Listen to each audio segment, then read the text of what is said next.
everybody. We are getting started. I see that we have some people here, so go ahead and share your name, what brings you here, where you're from. Love to know that.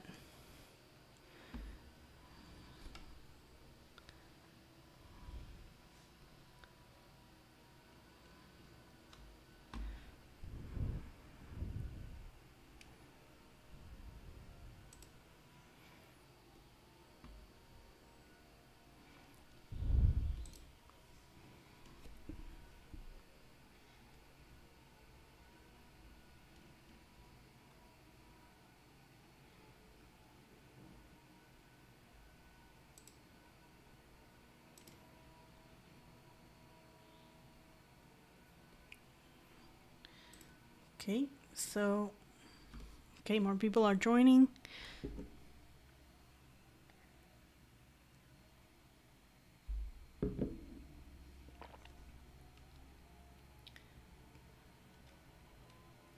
Let's get this thing started. So, what we're going to do today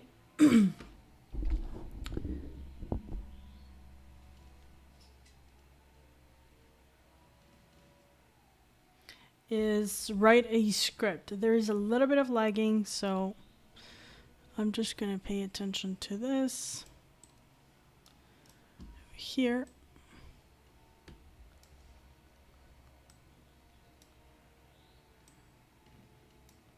Hi Vicky, how's it going?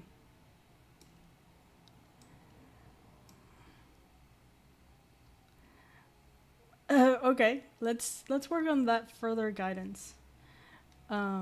So awesome to have you here.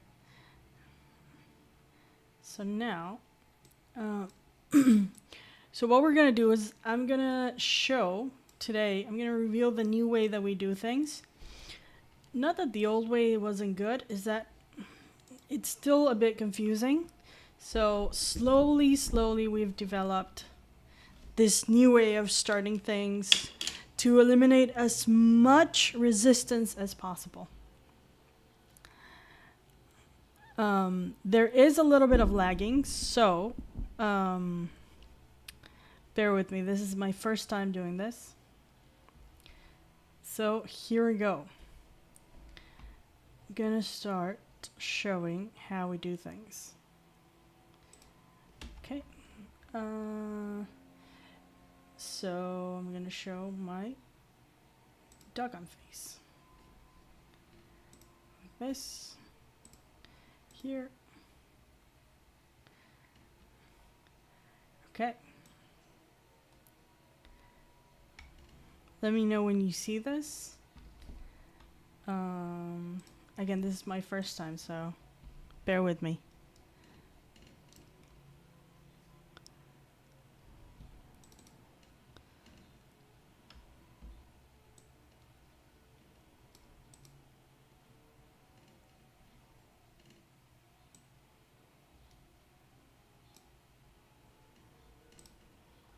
Okay, I think you can see it now. Awesome. So let's get cracking. Just in case, I'm going to leave this link here, and I'm going to also put it in the chat. If at any point you want to schedule a call with us so we can go through particular things, let us know just by clicking on that link, okay? I'm going to have it up all the time.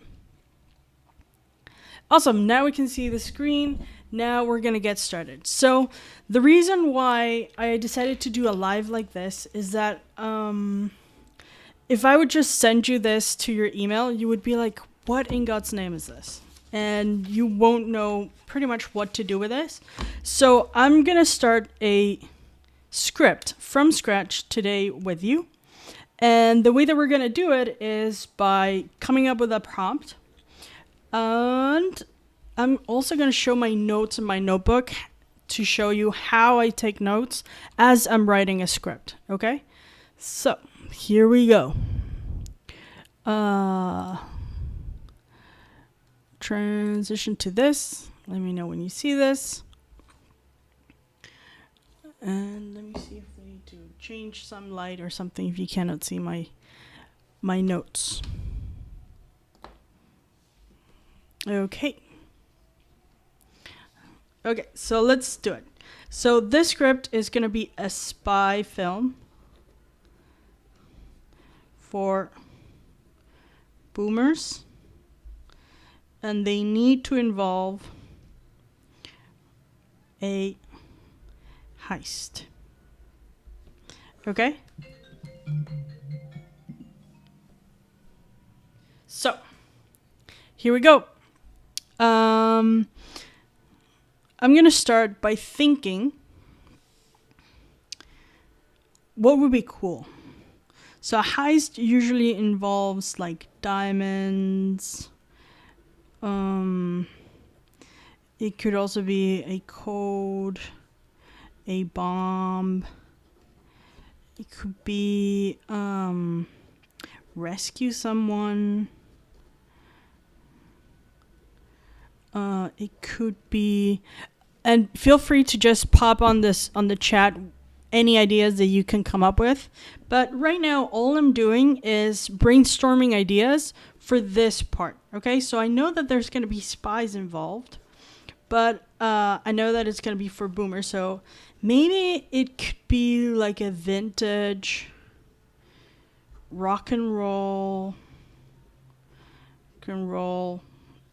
shirt. Like, I know that Michael Jackson is super canceled, so I'm not going to be like the Michael Jackson glove. But it could be something like Rolling Stones. Shirt. That's worth millions. Bank truck heist. I like that too. Bank truck heist. Back home, there was one. It was really interesting to follow it on the news, and they caught the people, and for a technicality, they didn't go to jail. It was really interesting.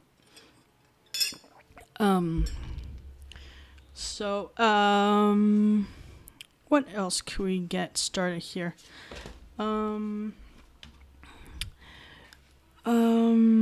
What else do people like are super fans of? It could be a dog. I think there's some movies that did the dog thing. It could be, what would be something like super valuable? Let me bring it closer here.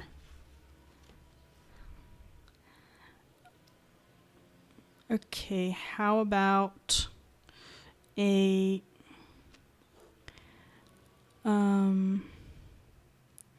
vintage record collection? I love that. That could go for thousands of hundreds of dollars or something like that, right? Vintage record collection. Okay. I'm good with that. Okay, so it's a spy movie for boomers, vintage record collection. I think we got it. So, now we need to figure out two characters that face each other, right? The good guys and the bad guys. So let's go. Who's going to be the good guy? And by guy, I mean it could be anything, right? It could be an alien. Yeah, unopened vintage record collections. I like it. Okay. So let's go. Okay, who's going to be the good guy? So maybe there's something hidden in the unopened vintage collection, like a code for, like a code for a bomb or something. So it could be a CIA agent. Code for bomb. In the collection. Okay. So right now, all we're doing is almost stream of consciousness. All we want to do is to make sure that we have a story that we kind of are into. And one idea is going to spark another one and another one and another one.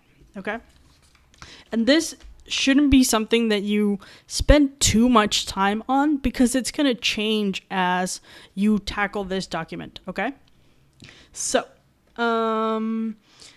Now, let's go with a bad guy. And again, it could be anybody.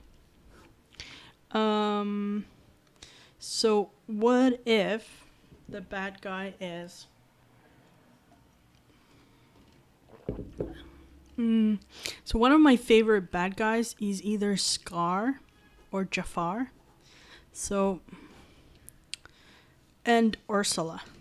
I don't know if you guys watch Disney movies. Good guy could be auction house manager, security guy. I like the security guy idea. Security guy. Especially because they're not like policemen or anything. Okay. So they don't have a lot of authority. So this could be a funny, kind of like quick heist comedy. Okay, so bad guys, my favorite ones is Scar, Jafar, and Ursula. So I would like to like use that evilness that's so over the top. And it could be could be the auction house manager, yeah. That's like power hungry, right?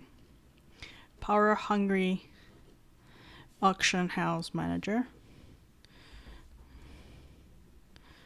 That's fun. I like it. Or it could be like a record fan that maybe wants to impress somebody. Maybe a kid. Someone.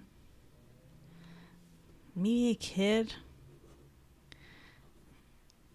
A kid, an eBay whiz. I'm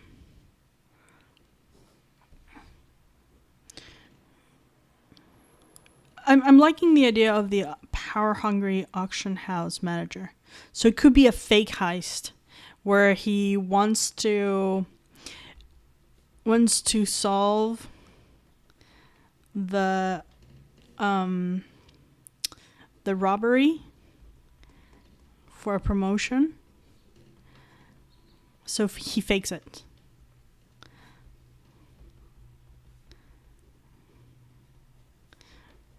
That could be fun. Okay. I think we got it. So we have very vague ideas as to what we're going to do, but we have enough so we can get to this document, okay? At any point, you're going to probably ask a lot of questions, so feel free to just write it in the chat. Because even though we try to make it as straightforward as possible, there's still a chance that you might not know the lingo, and I'm so happy to help throughout the entire thing, okay? Here we go. So, what is a logline for people that don't know what a logline is essentially you telling what the story will be in as simple as possible so that people get an idea of what it is, and you're just teasing them with the key information, not with the details, okay? And the structure of it is pretty simple, but really hard to do. So the logline has to have who the character is, what they want to achieve, and why. So in this case, if we take it from the POV with the point of view of, say, the security guy, okay? Let's say he's just a good a good guy who just wants to, pay rent this month, okay? So who the character is, a good security guy that lives the simple life, wants to solve the robbery so he can pay rent this month. Essentially, you're telling exactly what the story will be. You know that there's going to be a robbery, and you know that he's the quintessential good guy. Perfect. You have a story. Now, the thing that I always suggest doing, and I know that this is not standard work or anything, this is just the way I suggest you do it so that you make your story easier to develop later on, okay? So let's just write from the POV of the main character. POV main character. Okay. We're gonna call him. Any good ideas for names? I'm gonna drink some tea, by the way.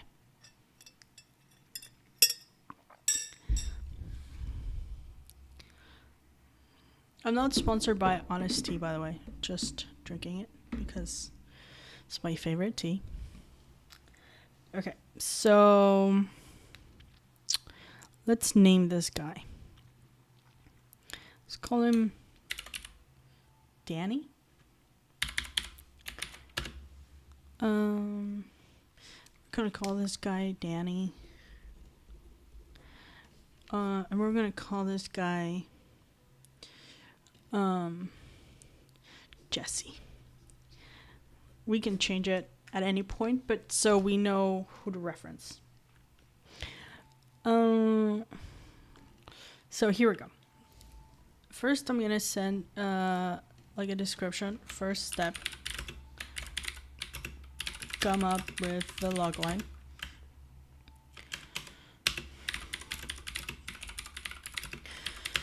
Of the main characters POV. You could have easily write this movie from the POV of the bad guy. It's just that we decided not to. Okay, so here we go. Danny. A good guy through and through needs to solve the mystery. How do you spell mystery? By the way, I'm super dyslexic, so chances I'm gonna misspell things, okay? Mystery of the missing vintage records to pay rent this month. Okay? Okay. I understand who he is. I understand what he needs to achieve. I understand, right? Now here's the thing that I often suggest doing.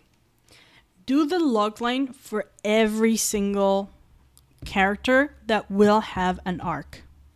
I know that this is controversial, but bear with me, okay? The reason why is that oftentimes when people just go ahead and tackle either a beat sheet or an outline, which is like a more detailed structure of your story, you miss in making sure that your characters have a goal and a reason why they have that goal, okay? So, in order to make that part a lot easier, we're gonna write it right here. It's like your mission statement for every single character. So now let's tackle Jesse. Also, we could have made these characters women. Why didn't we make them women? We are also so biased. No. I'm gonna be just a good girl through and through. Jessie is also a girl. And I'm gonna spell it like this because I'm a rebel. Okay, so Jessie, a power hungry. Thanks, Vicky. Yeah, I figured out how to spell mystery. Thank you. A power hungry auction house manager. Auction house manager.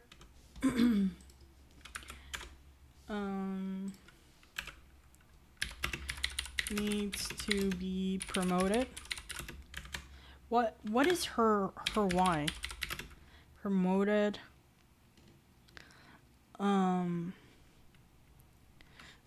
To satisfy her lust for power in the music world. How about that?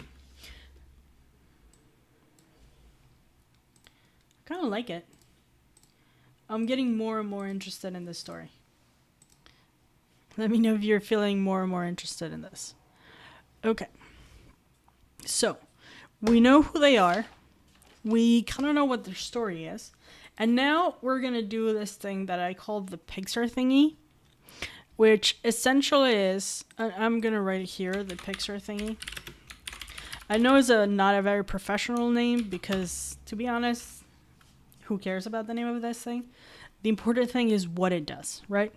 And essentially what it is a longer summary of what the story will be with a very clear beginning, middle, and end, and showcasing exactly the beats that turn the story one way or another. Okay, so let me show you. I know that was a little bit confusing, but I think with an example, it'll be a lot easier.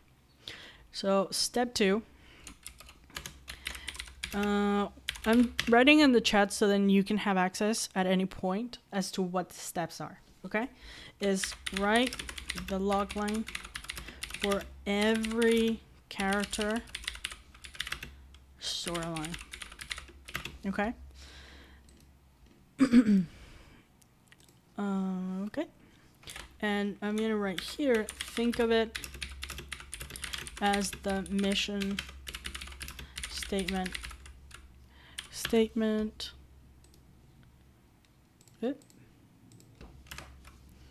For every character. Again, if at any point you have questions, let me know. Okay? So now, step 3.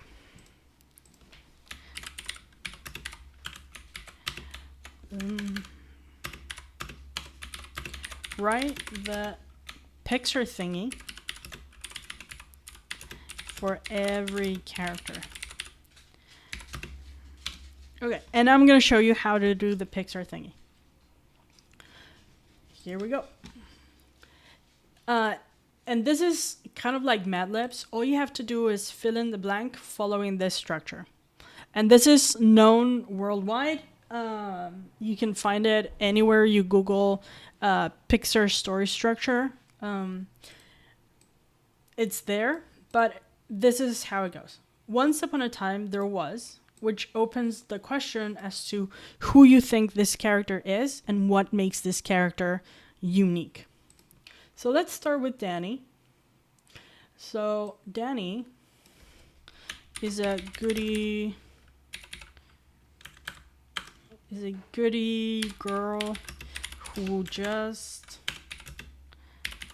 wants who's a starving artist that just wants to play the bongos at night. Right? Something that will make her super unique. Now, every day, and this is for you to write everything that they do that make them themselves. So, every day they work as an auction house junior security to get by, living in expensive LA. Okay? Until one day, and this is the inciting incident. The inciting incident is essentially the moment where either the characters face trauma or their lives changes forever, or in this case, a robbery happens. Okay? Until one day, a robbery happens at the auction house, and she is sent to investigate. Right?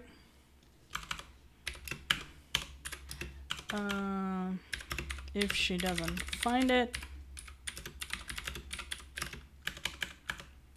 she'll be fired. Right? Okay. Because of that, and this is the first consequence for the character. So, because of that, what happens to her? Because of that, she sets shoes. Sorry. Let's go back. Because of that, she is knee deep in the inner workings of the music mafia, their main suspects, and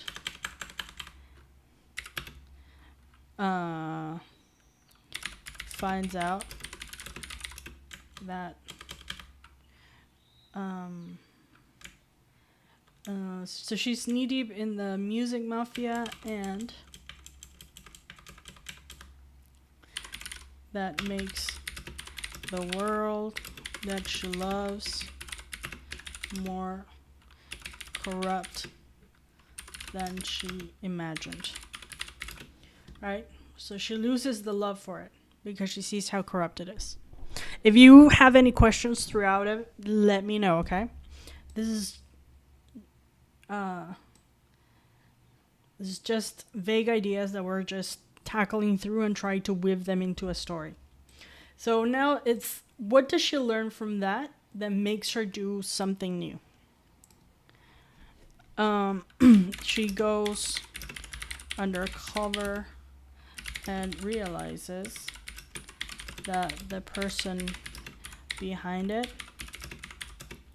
is her boss. Until finally, and this is how the story gets resolved. She finds the records hidden in a storage unit that belongs to the manager. She gets promoted, but declines because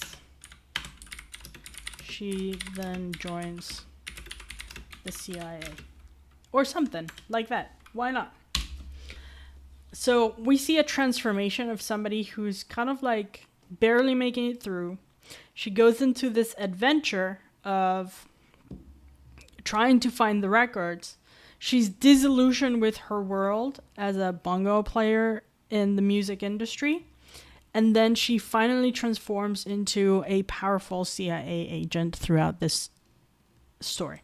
So we have transformation, we have stakes, we have conflict, and most importantly, we have a character that goes through a journey. Does that make sense? Let me know in the chat if this makes sense to you.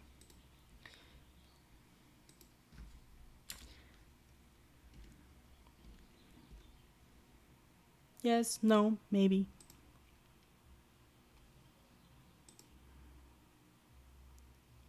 Okay, now what I'm gonna do is do the next POV. Jesse. But I'm gonna drink tea before.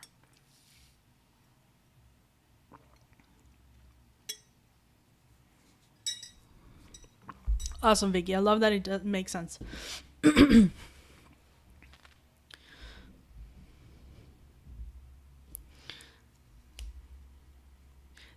So this is how the Pixar Thingy works. You're just tackling your idea one step at a time. I did not prepare this, just so you know. This is completely me sitting down right now with you and just writing whatever comes to mind. Okay? So that's why this is, according to me, the easiest, fastest way to tackle any story. Especially if you've already been thinking about your own story for a while. Doing it this way, it's a way to organize all your thoughts into a story structure. Is this formulaic or not formulaic? At the end of the day, it doesn't matter because we don't have a story yet. So we're just trying to figure out if there is one or how we can turn it into one. Okay? So now we're going to do Jesse. We're going to copy this. And we'll go for Jesse. And I suggest doing this Pixar Thingy for every character that you wrote a logline for. Every character that has their own storyline, This is going to make it so much easier to then take this and create either a beat sheet, an outline, a treatment, whatever you want to do after it. Okay? So let's tackle the second picture thingy for Jessie. Any questions so far? I'm gonna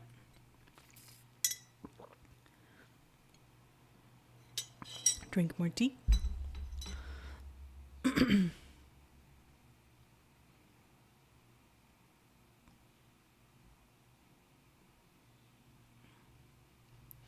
Okay, meanwhile, I'm going to do one thing here in my notebook, which I'm going to call things I need to figure out. Okay, this list of things that I need to figure out are not things that I need to come up with an answer immediately. But I know as I write this that there are possible questions that are going to show up later. So I'm going to just keep a note of every single one of those questions. So the first one that pops up here is, how does the mafia operates? What is the connection to Jessie? Why is Jessie so power hungry? And so on. Okay? And as we do Jessie's picture thing, we're going to continue to go through these questions and we're going to come up with more for sure. And the reason why I keep a notebook with the questions, you can also add them at the bottom of whatever document you're working on, is because if we start thinking about these answers right now, we're not going to finish the whole story. We just want to put the story, the beginning, middle, and end down. Okay, now let's tackle Jessie. Who is Jessie? And Jessie is a power-hungry, disillusioned musician that, let's just call him that, right? That every day works at the auction house with no recognition, fame, or power. Okay, so one day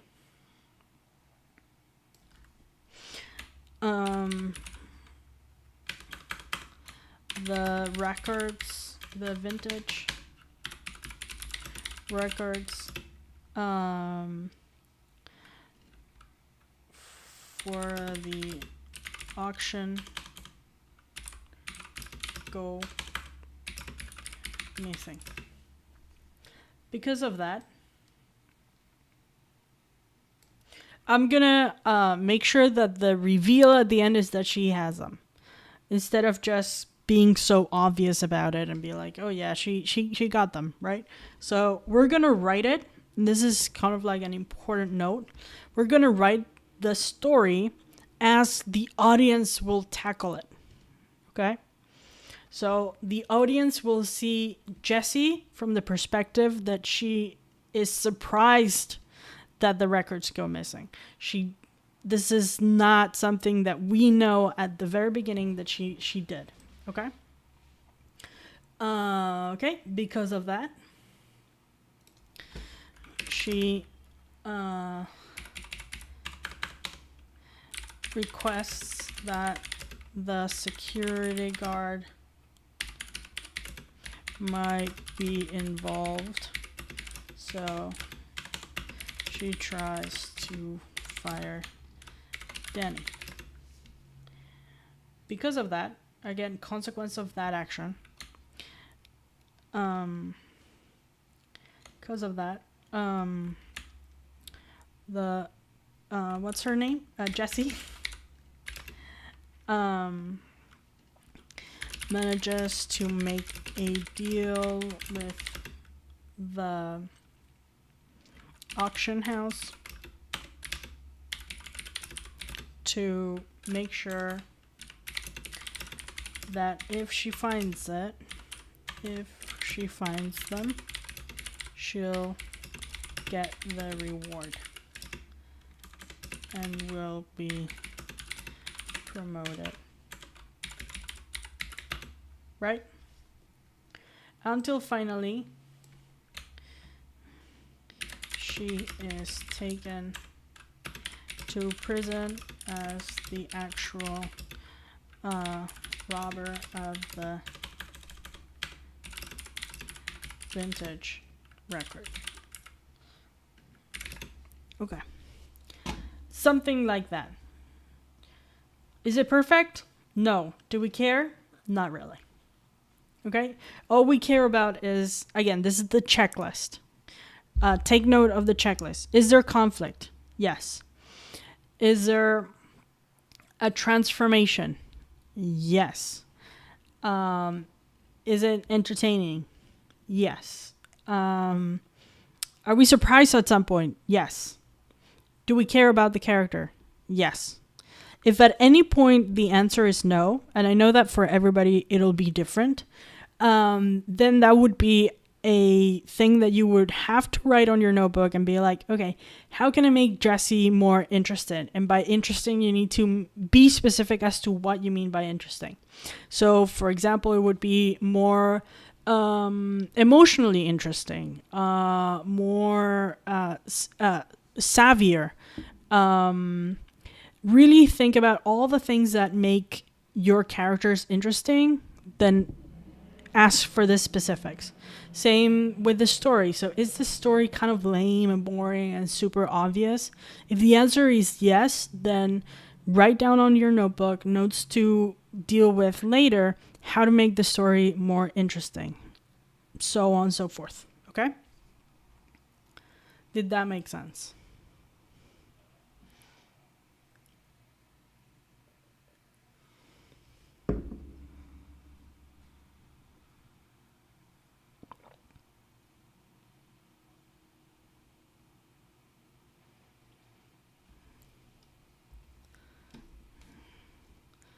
Because now we're moving to step 4.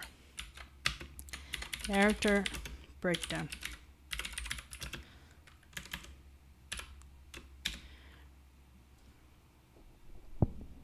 Okay, so the character breakdown. Thanks, Vicky. Okay, awesome that it makes sense. So the character breakdown is something that, again, you should do very quickly. It's gonna generate questions, which is awesome, but it's gonna make sure that your characters are interesting, cool, and that people are kind of like can relate to them.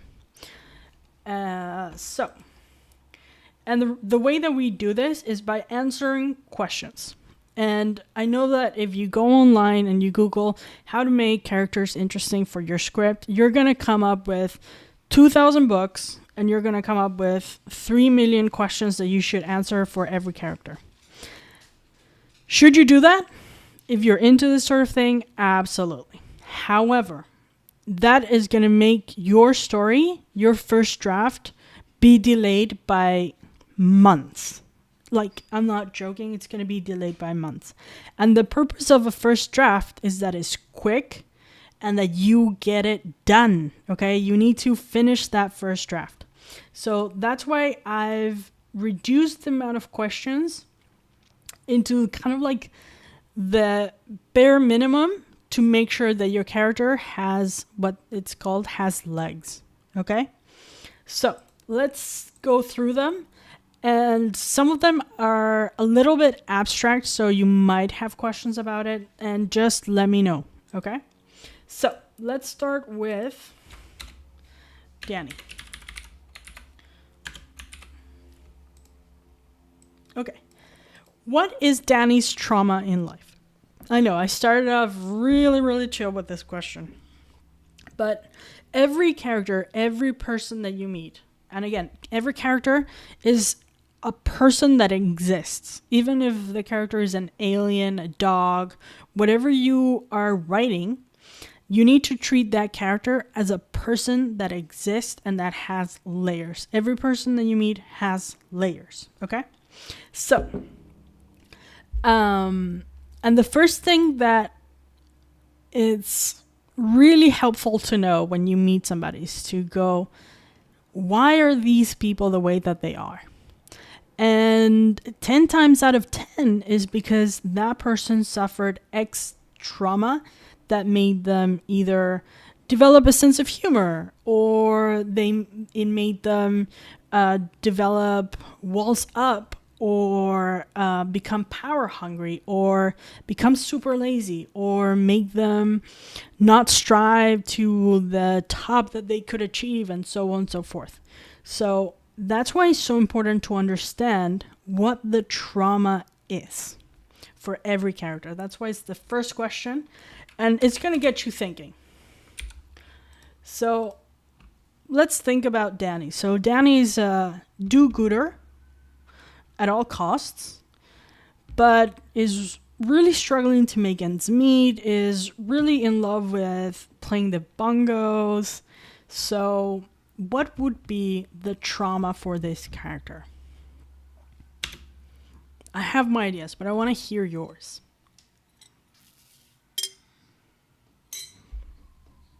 If you know psychology, writing a script is so much easier. So instead of reading books on character development, read books on psychology. Okay? Watch people. Analyze your family.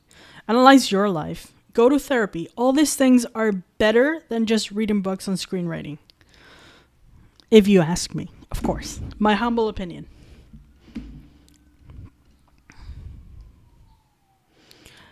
A loss of a musical parent. I think I had also the loss of a parent. And I was thinking, like the loss of a grandmother or something like that. Only one caretaker. For some reason, grandmothers in movies, when they take care of kids, the kids end up being really, really good. Loss of a sister who always wanted to play. I like that. But I do believe that it comes from loss too. I'm with you. I love the sister. The sister idea. Maybe a twin sister. Loss of a twin sister that played with her. That could be it. Now, the second question here is, what do they desire?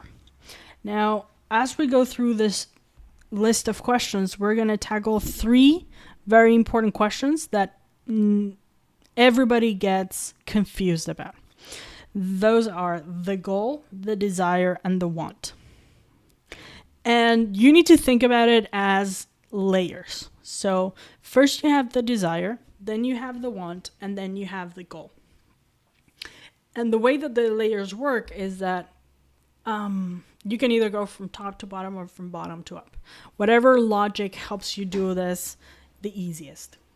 So for me, the easiest way to go is like, now that I understand the loss, I can see that they want to either desire to be in control of their life, or to not take any risks, because risks involve loss. Another desire could be of the desire to get over grief, the desire to become independent, the desire to like just not do anything because you're paralyzed by grief, the desire to like stay put. That's that's kind of like Danny's desire as I'm going through them, right? So I'm just going to be the desire to keep the status quo. No change, please. That nothing changes. And you see this character a lot when there's grief involved. Like parents that lose a kid, they never want to clean out their rooms, the kid's room, because it's giving it power to that grief. So I think that is a true desire for Danny. So what do they want? I think we tackled it a little bit as we were going through this, which is contain the grief.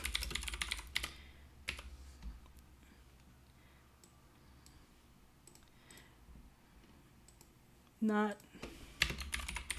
let it out. Keep it in. Keep it under control. Keep it as under your skin as possible, right? What is their goal, right? And the goal is the tangible representation of the desire, the want, and the trauma. Okay, so let me give you a very, very typical example. So a person who is like, who was abandoned as a kid, that's the trauma, that desire to belong, that want love, the visual representation of that could be the goal to get married. Right? Does that make sense? In the case of Danny, it's even more tangible than that, which is to play the bongos again. Right?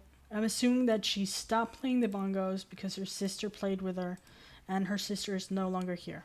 So now I'm going to make a little note here that this is in conflict with the POV that we said here, the Pixar Thingy. So now that I know that there's a conflict here, I'm going to go to the Pixar Thingy. Security to get by in very... that just wants to play the bongos at night, but doesn't because her sister died. So nothing that you write is set in stone. More questions will trigger more answers. More questions will trigger new ideas. So never set anything in stone. Allow new ideas to pop into your brain, and then use them to make your stories better. Okay. What they need. Now, the question here is, imagine if the character went to therapy, right? And the therapist would be like, okay, so I guess you need to fill in the blank. In the case of this character would be to grieve. Take the time to grieve. To grieve. Right?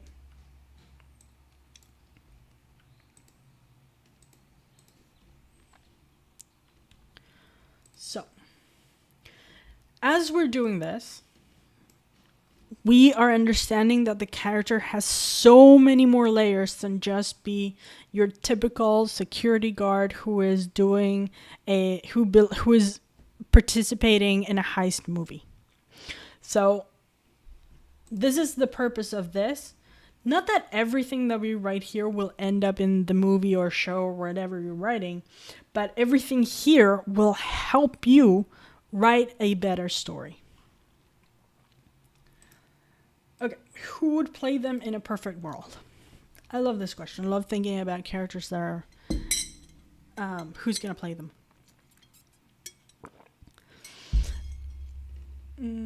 Okay, people that love celebrities.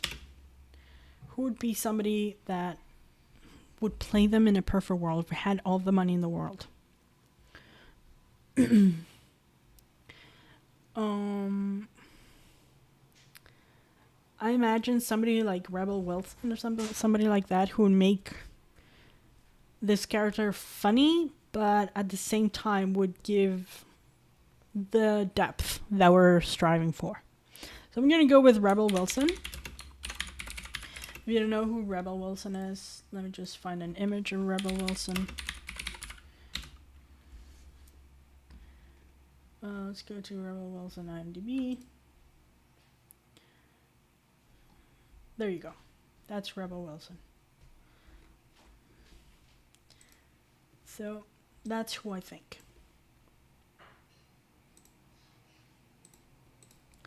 Okay. Emma Stone. Okay, Emma Stone too. I like that idea too. Also, I'm thinking somebody that could be a little bit older than we imagine. How about Pamela Adlon? I don't know if you guys watch Better Things. It's one of my favorite shows.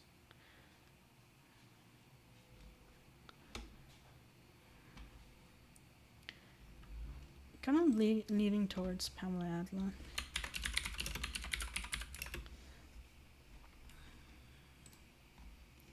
Somebody who's a little bit older.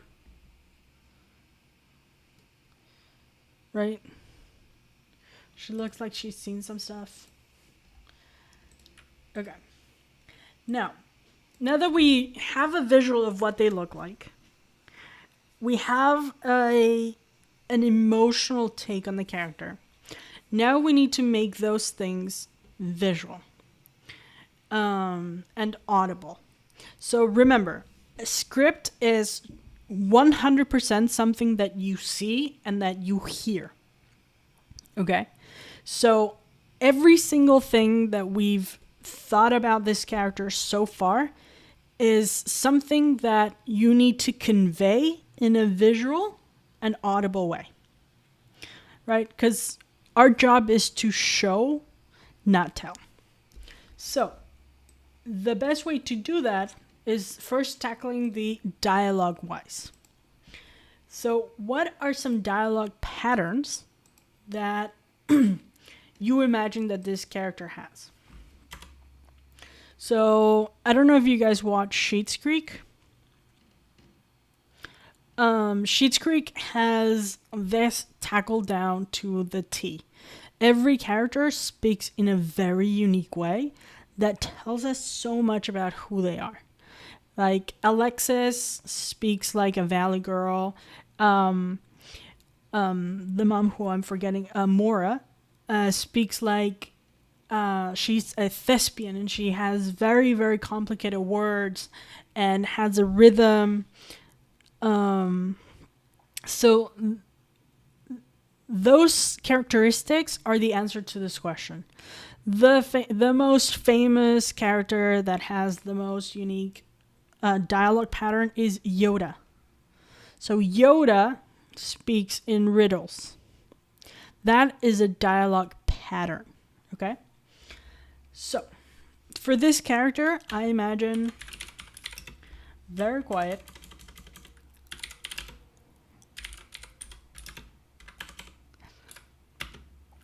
And when asked a question,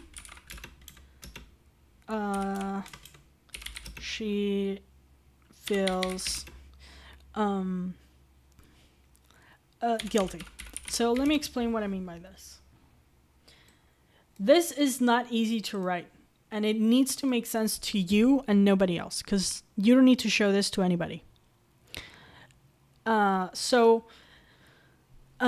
When you write the answer to all these questions, again, they need to make sense to you, nobody else. So for me, when I write this, it makes sense. Do you know how when people feel like they are always guilty and they go like, so where did you go? And they immediately goes like, I just went to the bathroom and I just wanted to go to the bathroom because I drank a lot of water. And they start to like over explain and they freak out and they panic.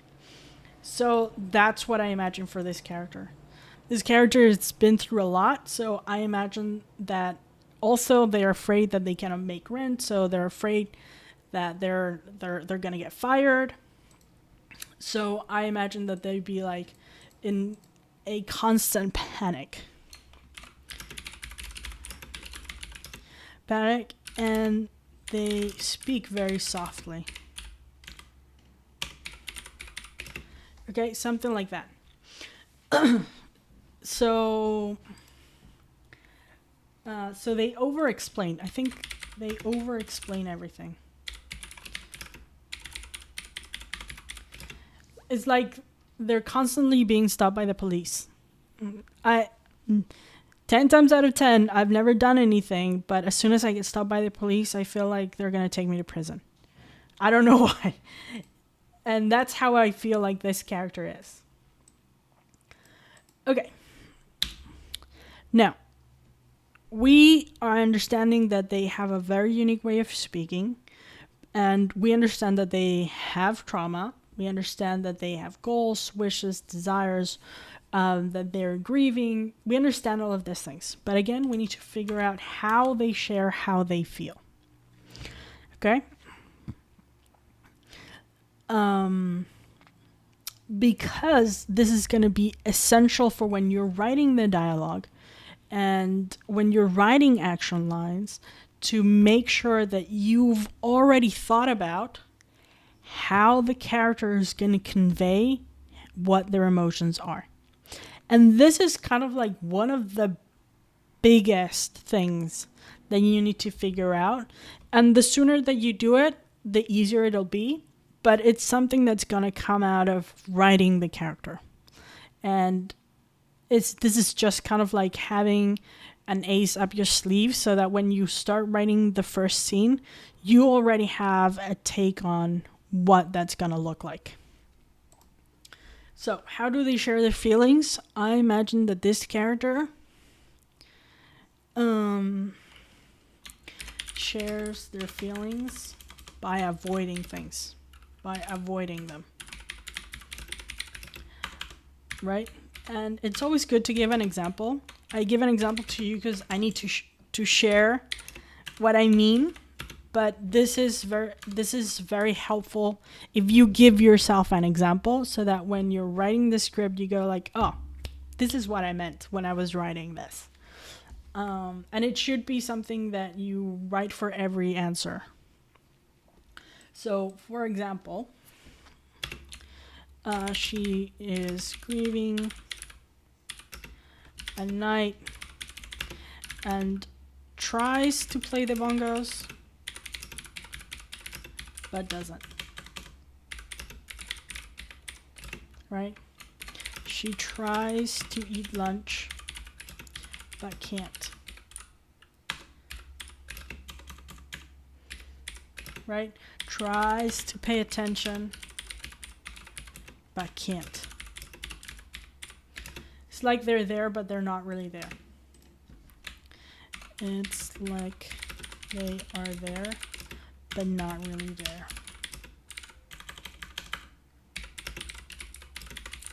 So they are constantly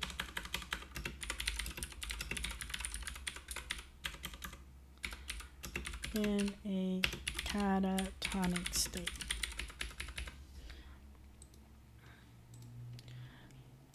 Okay.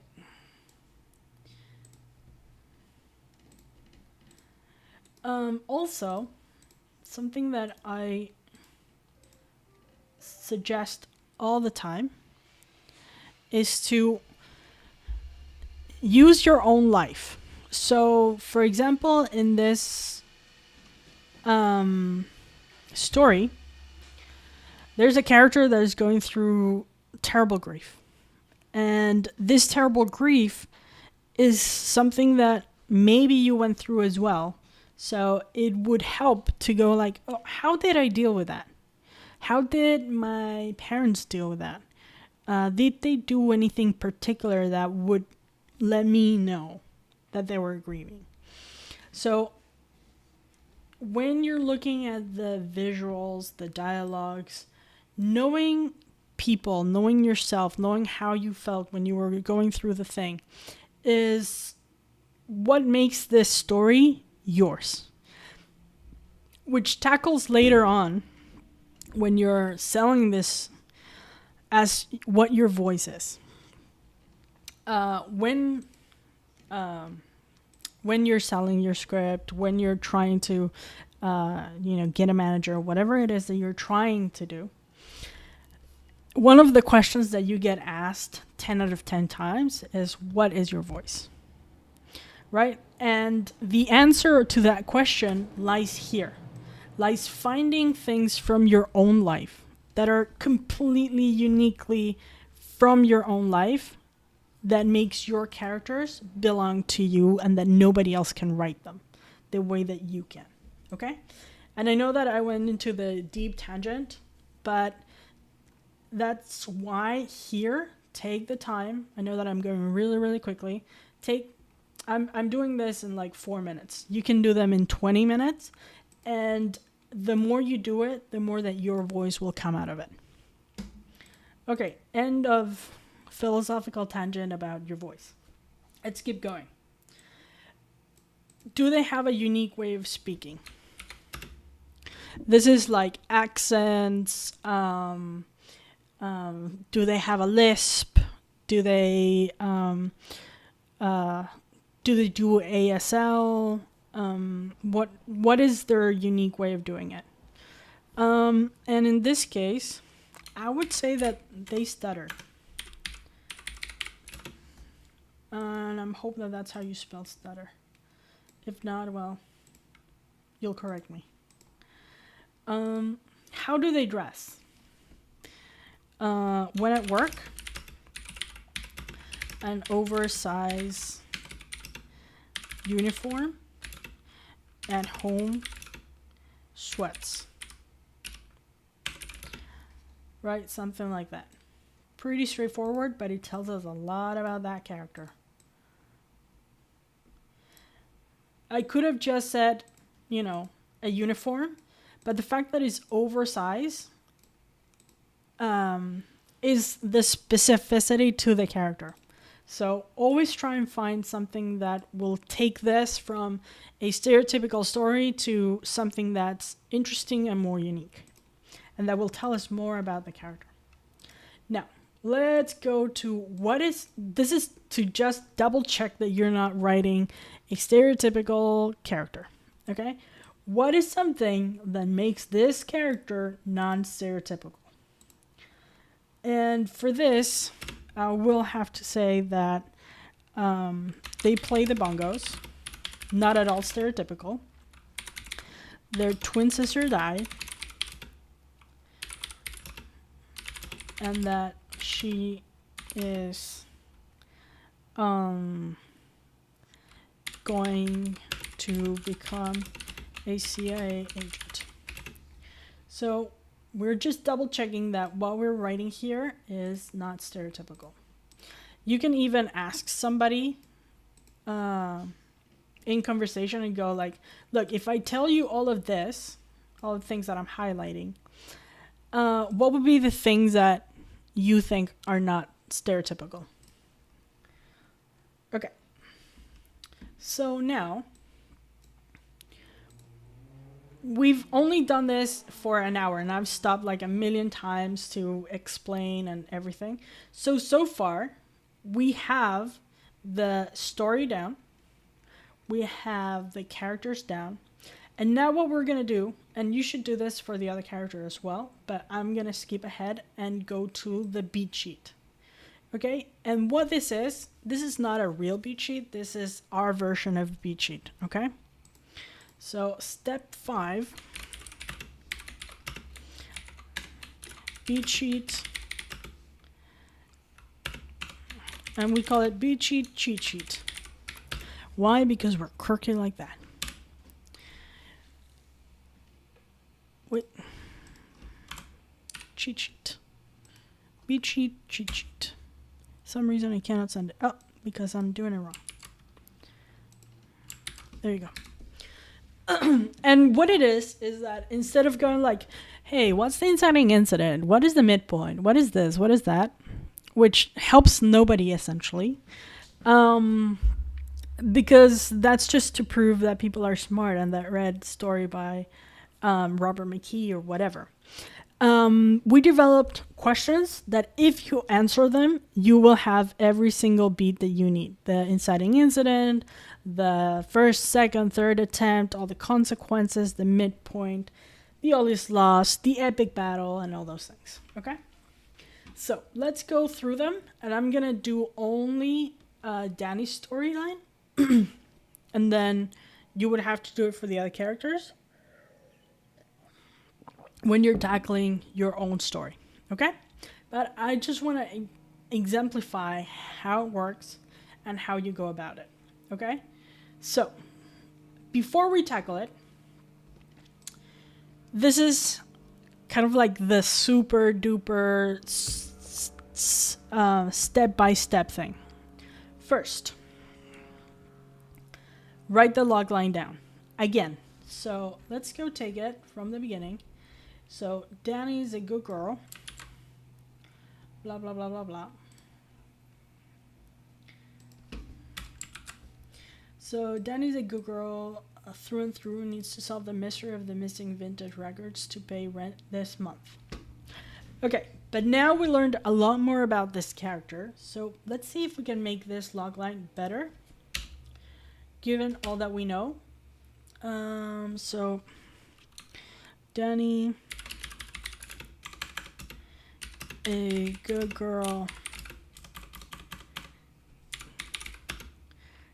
who's been struggling with the death of her sister, will find, so what's the goal? Needs to pay rent. Sorry. So who the character is, what their goal is, needs to find the missing vintage records to avoid getting fired, and to pay rent this month, right? Something like that. So it's a little bit more detailed, that makes this story more unique and more interesting. Okay.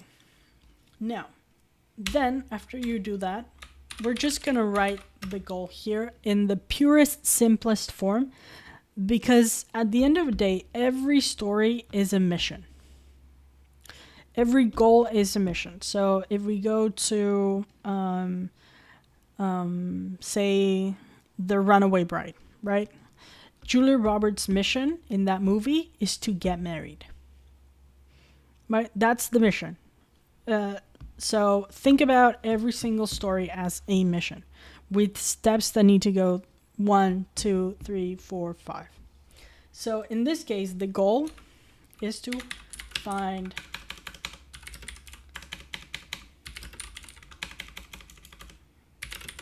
the records and pay rent.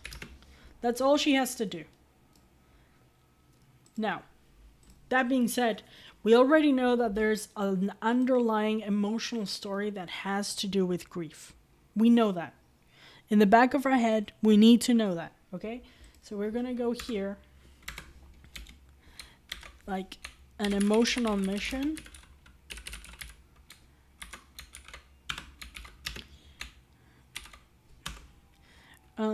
Get over, that sounds really harsh, but you know what I mean, right? Get over the loss of her sister. Like, and jam her life. Right? So we know that this is the underlying story. However, it's not the story that we're going to concentrate right now. The story that we're going to concentrate right now is to make sure that she manages to achieve this goal.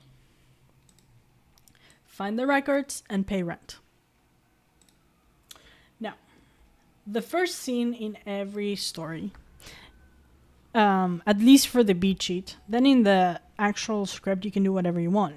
But it's always important to show what the character is in their status quo before everything happens. Okay? So, a scene that shows the context of where they are in their life. This is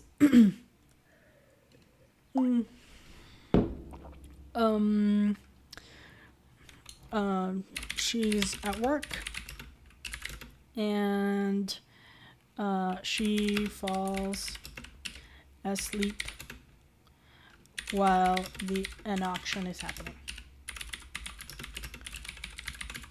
Right?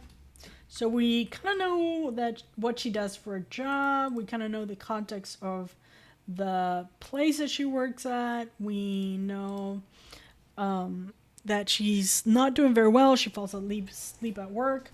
So this gives us a lot of information as an audience in a visual way.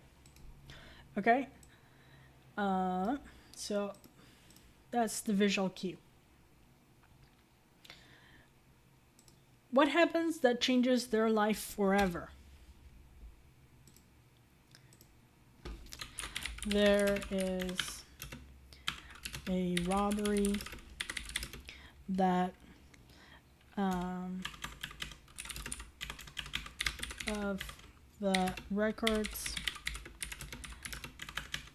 and she will get fired because she fell asleep while on duty. Right? Now, every single character, one way or another, they need to share their goal. And they also need to share their plan as to how they're going to achieve that goal. It can be in different scenes. It can be at the same scene. It can be at the same time. It's completely up to you how you do it. But you must have this.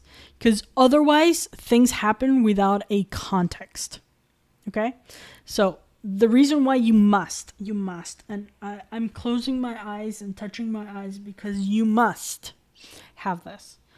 If you don't have this, again, you are like giving away the power to every character to do things with no context. And that's the number one reason why scripts get thrown away. And by thrown away, that's harsh, but kind of rejected in every context and everything is because there is no clear goal. Okay. So, at home, as she got fired, she gets a letter with rent due, and then she goes to work. Then she looks at her bank account and there is no money there. Right? The next day, she goes to her old job to get severance and makes a deal to help the investigation for her job back. Right?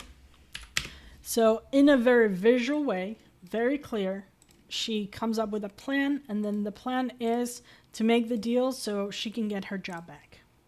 But she needs to find who stole the records before she can do so, right? What happens after she sets the plan in motion? First, what is the obstacle?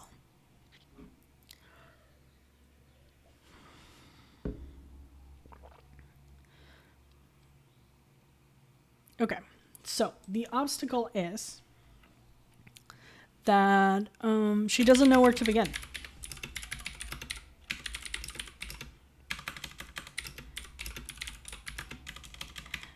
A good way to analyze this is to watch any, like, either heist movie, Pixar movie. They all have a super clear goal, and the first attempt is always like, I don't know what to do.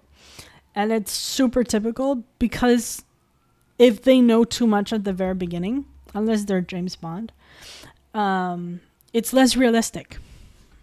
Okay, just watch movies, trust me. And then either prove me wrong if you want, but I watch millions of movies. So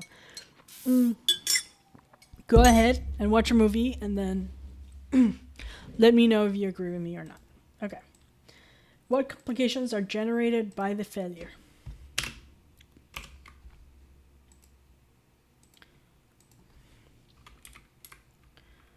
So if she doesn't know where to begin, so she fails, what are the consequences? That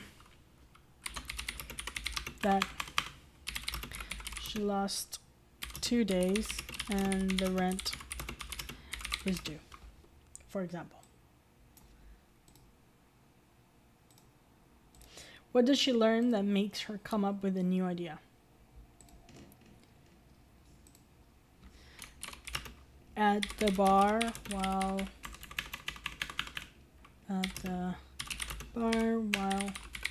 she is soaking her sorrows in whiskey, finds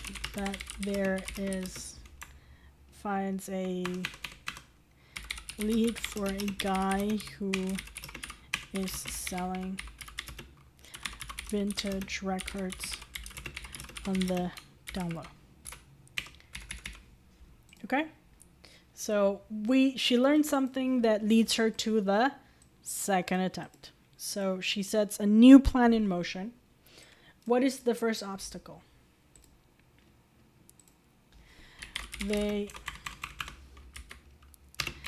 She needs to go undercover because she is because everyone knows that she used to work at the auction house. Right? What complications generated by the failure? She needs to go undercover as a bongo player, but after the death of her sister, she no longer plays. Okay, let's stop here for 1 second and let's analyze a little bit as to how I'm going through the questions. First of all, I don't know if you noticed, but I'm answering them out loud. I'm not just writing because I'm writing them out loud. This is a great way to keep the flow going. Your brain wants to continue the conversation no matter what, okay? So doing it out loud is a trick that usually works out. The other thing is I'm trying to go as quickly as possible without overthinking things, okay?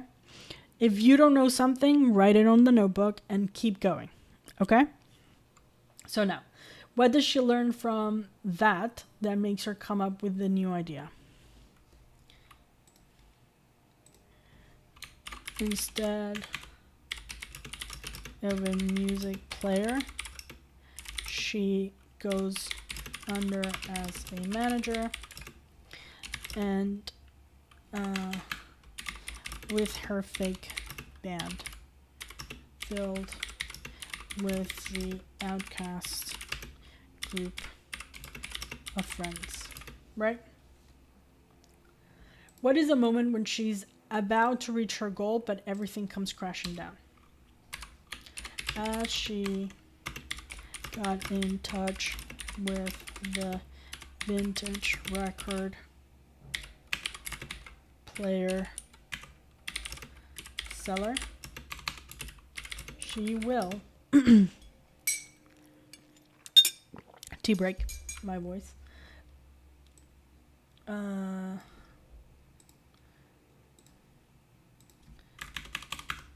She gets caught by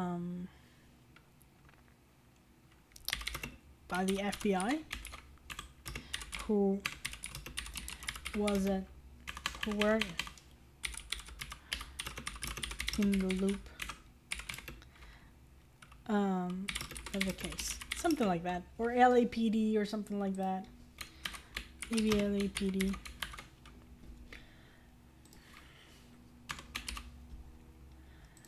Something like that. But they get interrupted. Now, time is up. So, the moment of the all is lost, which is the maximum moment of solitude. So, rent is due. She doesn't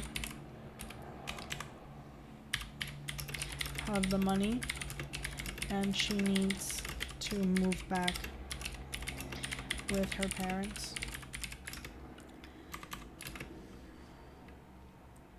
What is the epic battle? She decides to participate at the rock. Let's not make it rock. Salsa concert to find out who the person behind. Who's the person behind? So here, she decides, let me go here, open the case. The case is, she gets dismissed from the case. And the deal is off. She decides to go rogue. And so see how I'm weaving the story together? Is it perfect? Again, no. It shouldn't be perfect at this stage, okay? Who's the person behind? And surprise, surprise.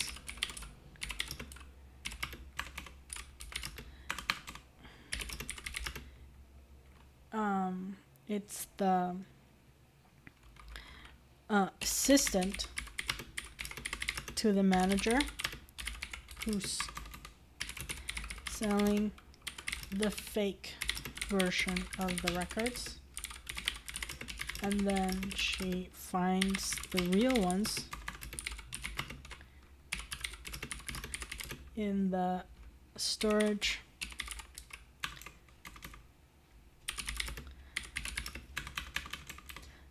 and confronts the boss with the records, but the boss believes the manager and not the not Danny. Okay. How does she reach the final goal and solve the emotional conflict? How does this story end? Danny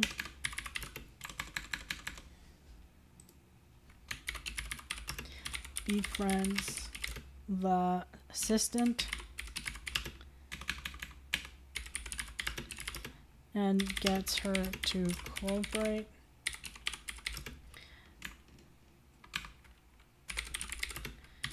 By inviting her to participate in her band, and then she figures out, and then she gets the proof that she needed and gets recruited by the FBI. Then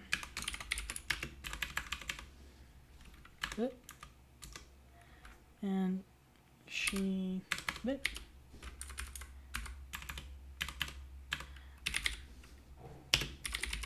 It's recruited by the FBI and plays in the FBI salsa band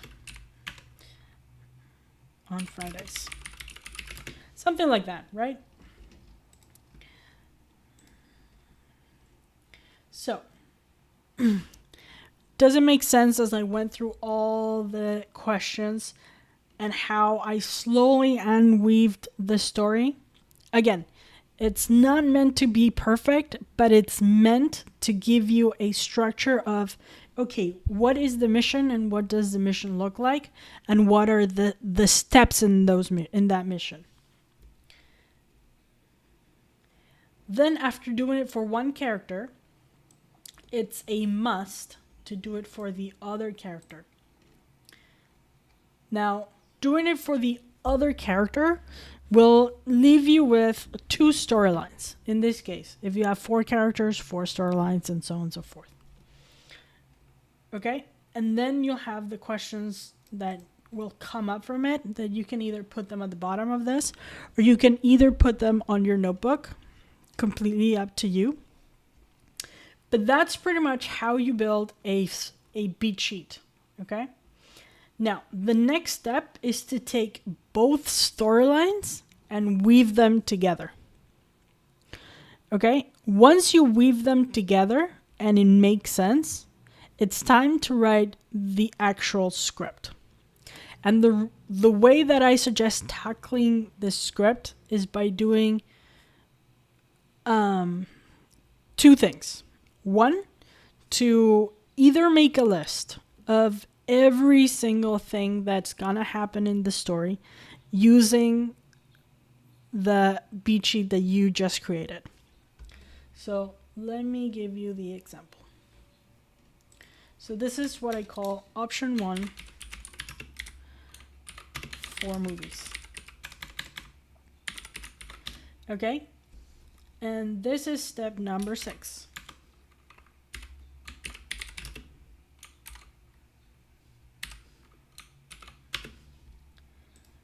And now all we have to do after we weave the 2 stories together is write what happens in order. And the important thing here is to, number 1, make sure that everything that happens is visual. That everything that happens is not like, oh, they thought this, but they did this. Okay? That's the big difference between a story that's filled with action and it's intentional, and stories that are bland, filled with no interesting visuals. Okay? Does that make sense? And I know that we're lagged like 10 seconds, so I'm gonna wait for the answer.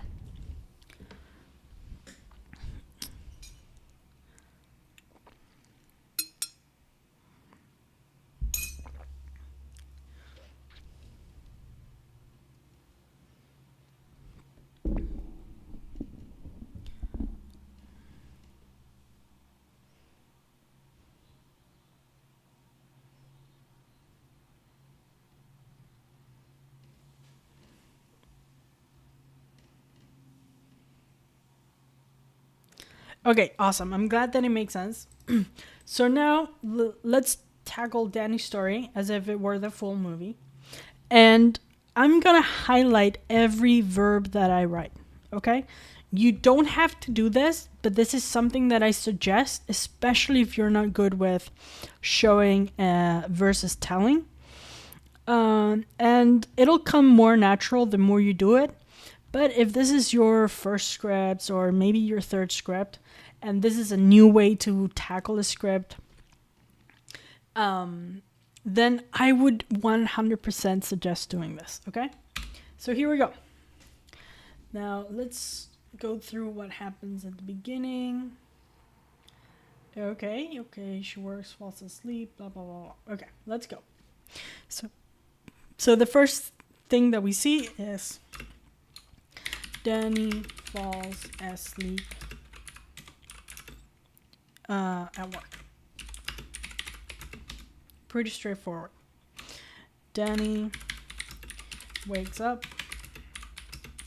to sirens, alarms, and people yelling at her. Okay, so she falls asleep. Right? Danny wakes up.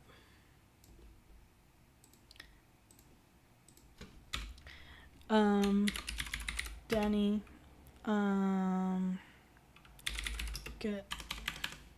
gives her batches back because she got fired.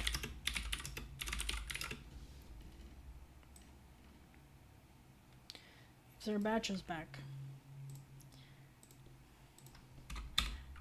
Danny makes it home where she pours herself some whiskey, goes through her mail. Yep. Makes it home and pours herself whiskey, goes through her mail.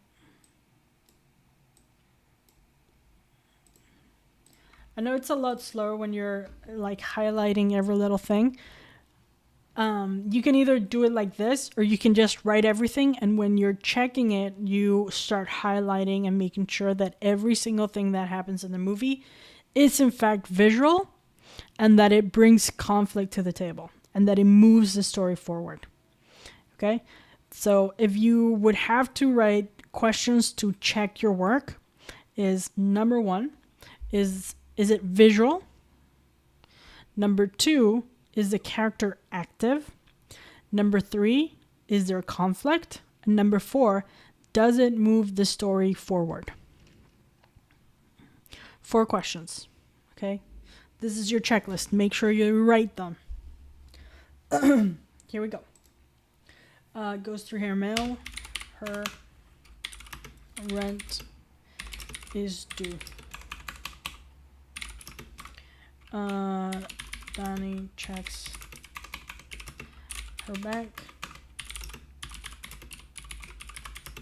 and she has minus $97. Right? The next morning, Danny goes back to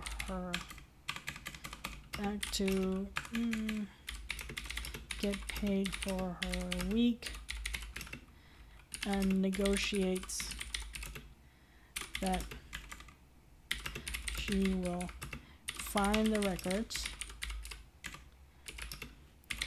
get the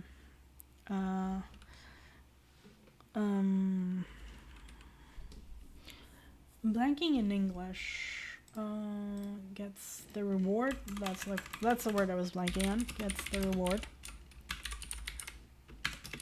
and that then she will get her job back. Okay, so the next morning goes back to get paid for the week.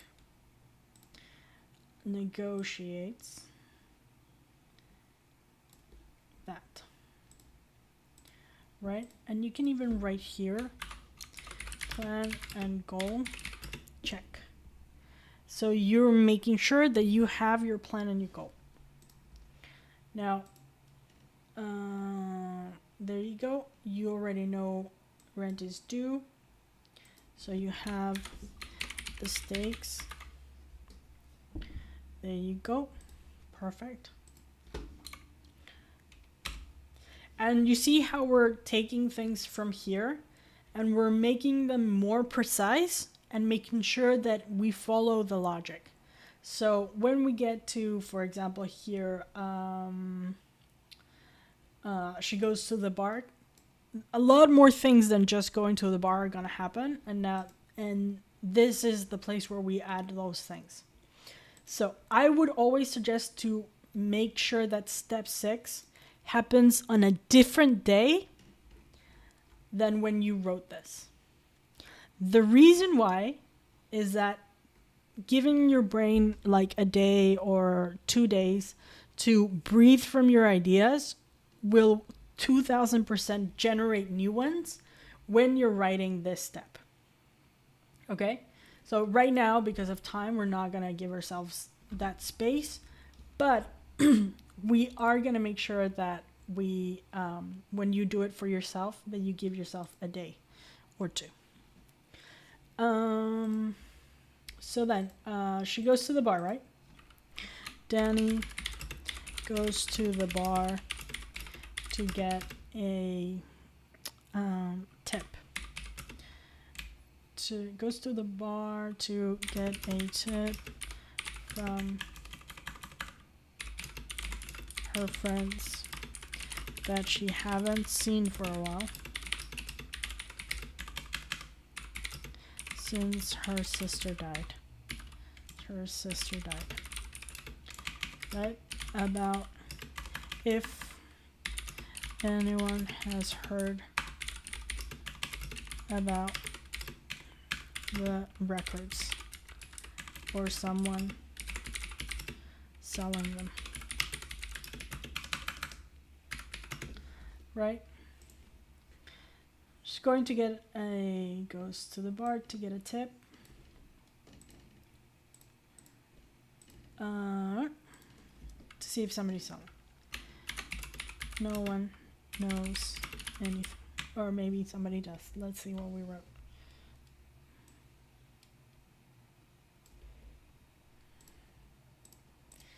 Okay, here we go.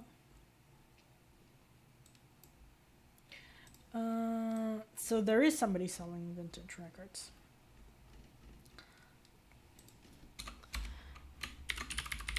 After interviewing a lot of people, she finds out that the trombone player knows someone that is selling old Roomba albums that might be the $1 million ticket. He's selling rare old Roomba albums. Okay. So she's interviewing a lot of people. She finds out this. Okay. So do you see how we're going through every single step of the story in a lot more detail, but without getting hung up on, who the trombone player is, what's their connection. We don't want to know that. We just want to know what we are seeing in our brains following this story. And we're trying to hit every single one of these beats that we prepared before. Does that make sense?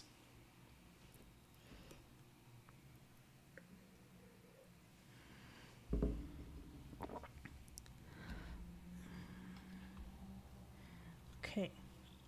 So then, after you do this for the entire movie, which in the case of a movie, it's going to take between 3 to 5 pages of just action lines, essentially. Okay? Most of the time people ask me, like, how long should it be? Should it be 10 pages, 15, 25, whatever? But essentially it's going to be between 3 and 5. Okay? Unless you're writing Titanic, which I hope you're not. It's going to take a lot more. So after you do this, the next step is pretty essential. And the next step is to take this and share it with somebody and ask only one question. Only one, nothing else. And that question is, does it make sense? Okay? I don't want to know your opinion of whether you like it, you don't like it. That's beyond the point. All you want to know is if it makes sense. Okay? So step 6 or 7, I don't even know what step it is to have this document read by someone. Okay? Now, you only want to answer to, does this make sense? Nothing else, okay? And if they say, yeah, you know what? I read it through and made total sense. That's amazing. Then that means that you're ready to take this and write your script. However, 9 times out of 10, somebody will be like, I didn't understand why she would go immediately to the bar, right? It felt like out of character. And if you share this to 5 people and 4 out of the 5 are going like, you know what? The bar scene was kind of weird. I didn't understand it. And they keep mentioning the bar in one way or another, right? In different contexts, but they're still bringing it up. It's giving you the tip that there is something missing logically in that scene, okay? Or in that beat in this case. So go back and read it again and try to understand what is the thing that's missing there. Because it doesn't mean that it's wrong. It doesn't mean that it's bad. It doesn't mean that you need to change the entire story. It only means that there is something in that moment in the story that's not working. And you just need to look at it. Okay? We're not asking people for their opinion. We're just asking for them to tell us whether or not their brain thought that there was missing information. That is it. Okay?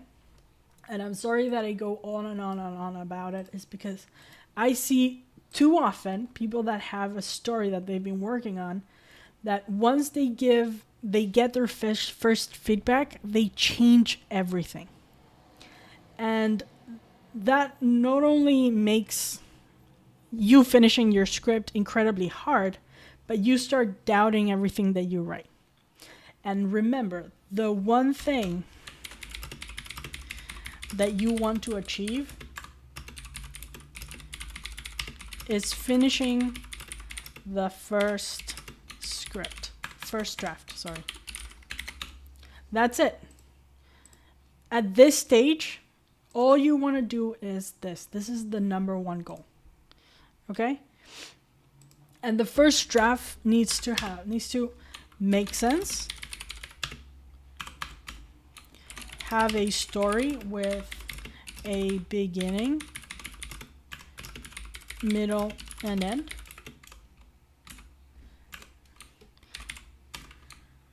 And have stakes. That's it. That's all it needs to do.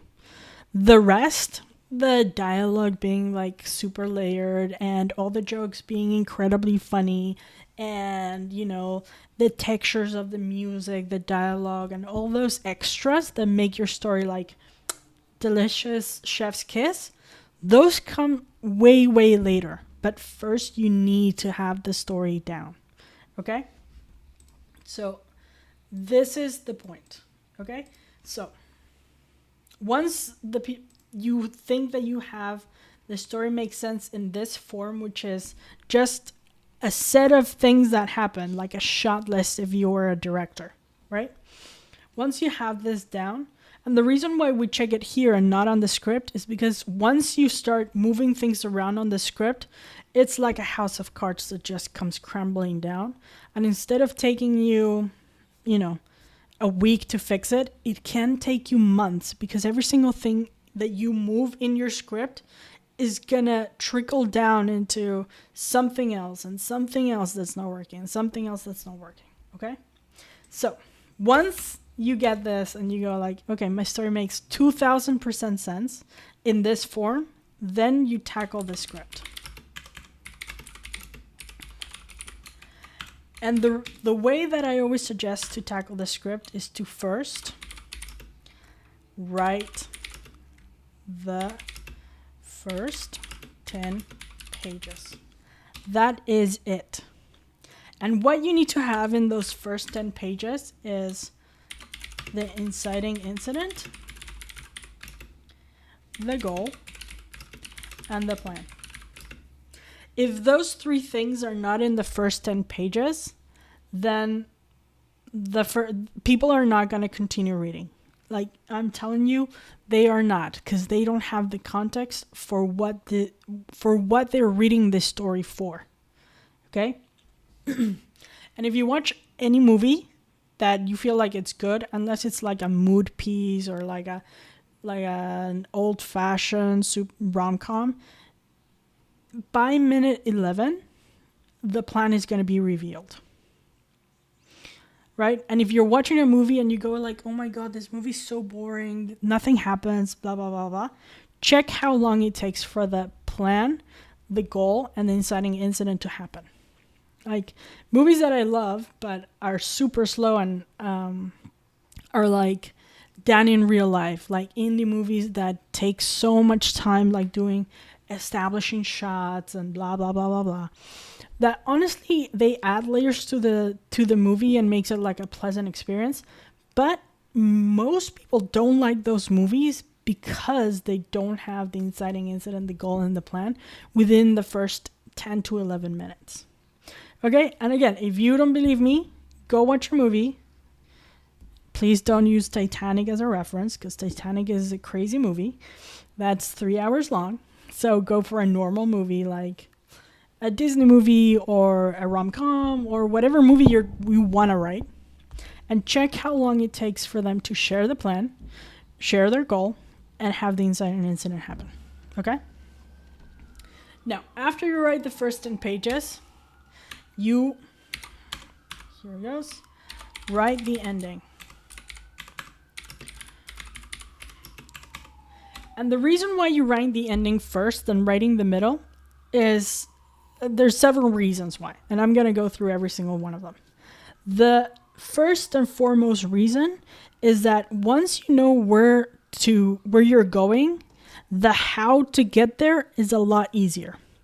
The middle part is always the most excruciating part to write in a script, because most of the time you need to keep adding things that happen, and either you end up with a really long middle or with a really, really short one. Okay? So make sure that you know where you're going, which is writing the end, and the how together is going to be a lot easier.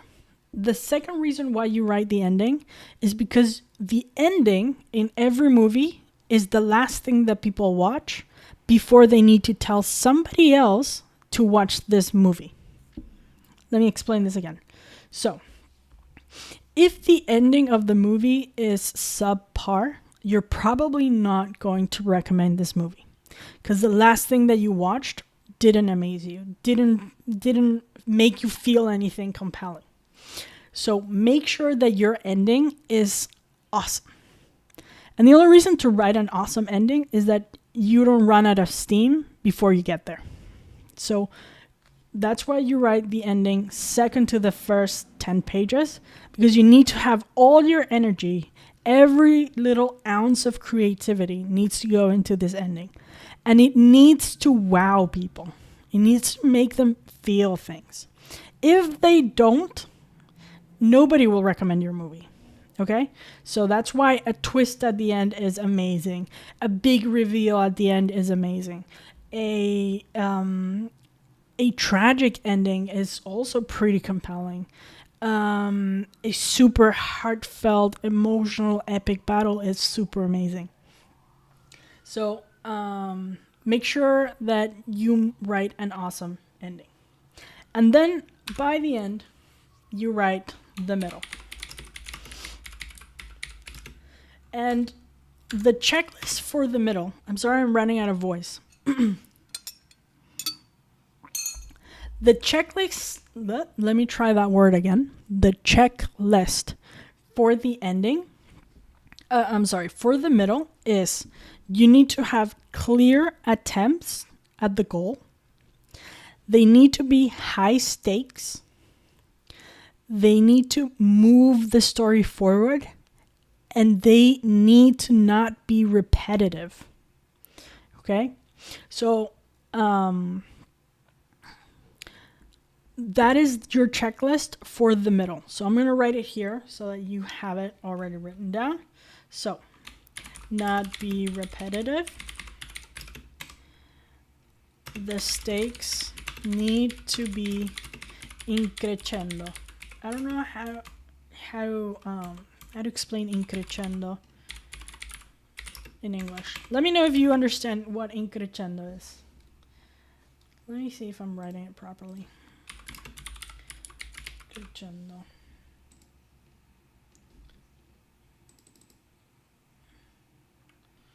Yeah, that's how you spell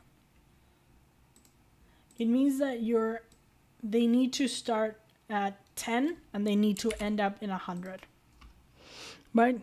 They need to be building up, building up, building up, building up. The story needs to move forward.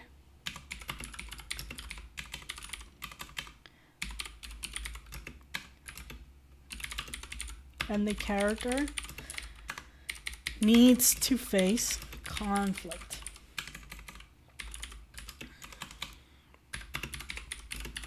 Both visual and emotional.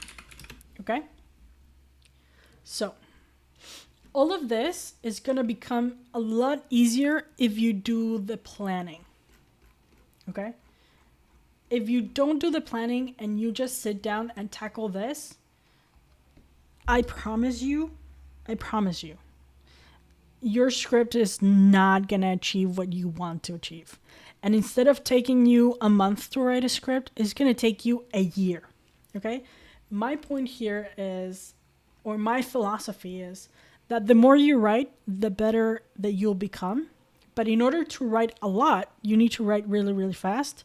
And you need to learn how to plan your scripts from beginning to end. So far, this is kind of like how we go through writing a script from beginning to end. And if you have any questions, let me know right now so we can answer them. And if you want to get on a call with us because you want to know either something specific or how we can help you or any of those things, go right ahead and get on a call. All you have to do is click on the link, and there's a video where we explain what we do, blah, blah, blah. But most importantly is just book a call. It's completely free. It's not a sales call, just so you know. It's a call where we answer all your questions, in particular to your case. This is super generic because I don't know what your particular circumstances, but this is how we suggest tackling either a movie or a pilot or anything that you want to write. Again, I'm leaving the floor for any questions that you may have.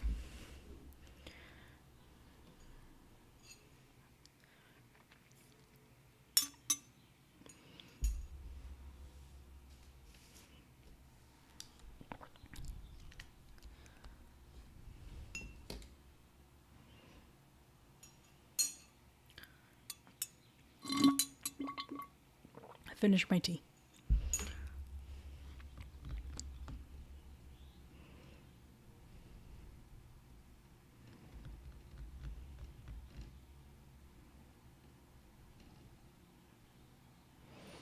Okay, guys, so if there are no questions, I'm going to let you go. It's been 2 hours.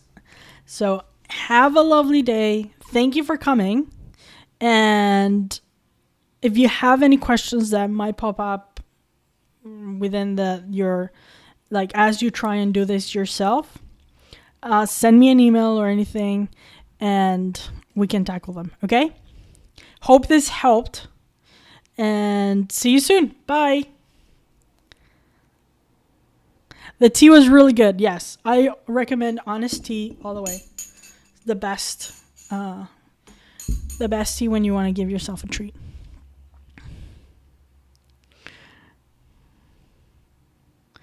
Bye, Vicky. Have a good one.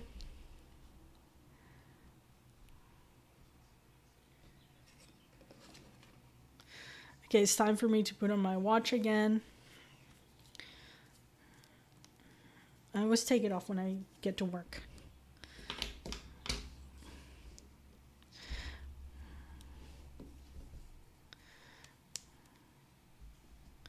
Bye.